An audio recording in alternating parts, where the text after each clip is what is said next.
3 अप्रैल 1680 रायगढ़ किला।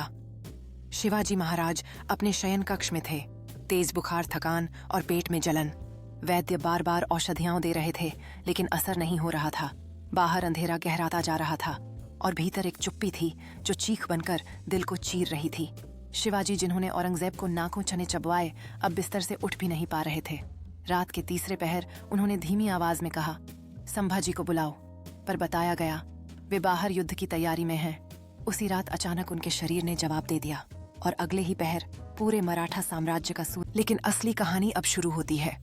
कुछ अंग्रेज यात्रियों और मराठा दस्तावेजों के अनुसार शिवाजी को कई दिनों से धीमा जहर दिया जा रहा था, शायद उनके पीने के पानी में या औषधियों में मिलाकर।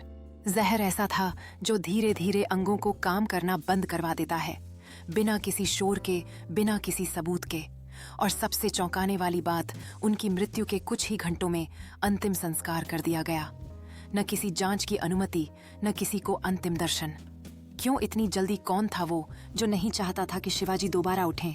क्या ये सिर्फ बीमारी थी या एक राजनीतिक हत्या जिसे इतिहास चुपचाप निगल गया? पिछले कुछ वर्षों में शिवाजी ने कई युद्धों का सामना किया था और उनकी लोकप्रियता केवल बढ़ी थी। लेकिन क्या यह उनके दुश्मनों के लिए खतरा बन गया? शत्रु हमेशा निकट होते हैं और राजनैतिक खेल कभी खत्म नहीं होता। इस गुप्त जहर ने क्या केवल शिवाजी को ही निशाना बनाया? अन्यथा वे लोग भी तो थे जो उसकी शक्ति को चुनौती देने के लिए आग पर बैठे थे।